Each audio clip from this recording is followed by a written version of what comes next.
Assalamualaikum warahmatullahi wabarakatuh. Saya Alfitri Amelia Putri, mahasiswa semester 6 Universitas Terbuka UPBJ Bandar Lampung dengan NIM 855794992.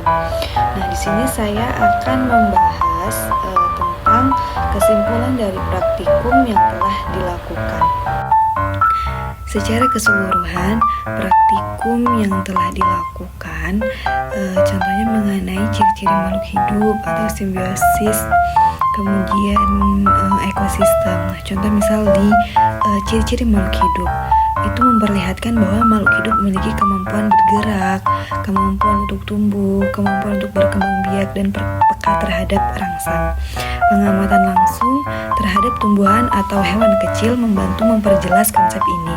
Kemudian contoh praktikum tentang simbiosis. Nah, ini menunjukkan hubungan antar organisme seperti mutualisme, komensalisme, atau parasitisme, di mana setiap interaksi memberikan dampak berbeda terhadap organisme yang terlibat.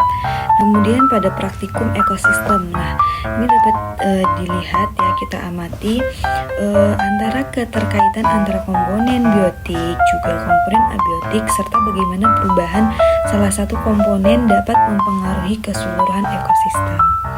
Kemudian pada praktikum uji karbohidrat, kita gunakan larutan Lugol.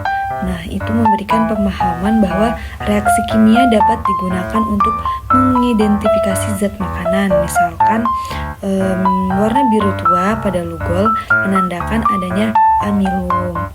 Seperti itu. Kemudian pada praktikum jenis dan bentuk gelombang. Nah, itu kita dapat memperhatikan, kita dapat amati perbedaan gelombang antara gelombang transversal, kemudian gelombang longitudinal, serta bagaimana bentuk gelombang dipengaruhi oleh sumbernya. Berikut kesimpulan, evaluasi, juga rekomendasi perbaikan secara umum yang telah saya catat. Pertama, ada praktik pengamatan gerak pada tumbuhan. Nah, ini tujuannya untuk memahami respon tumbuhan terhadap rangsangan dari lingkungan.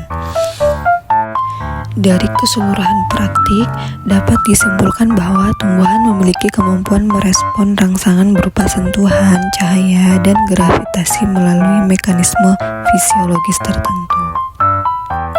Ketika praktik ini diterapkan dalam pembelajaran IPA di SD, ini mendukung pembelajaran berbasis eksperimen.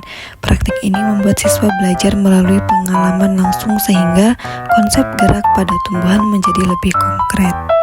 Untuk dilakukannya praktik ini saat diterapkan pembelajaran di SD, mungkin guru harus memberi penjelasan lebih awal dan lebih sistematis.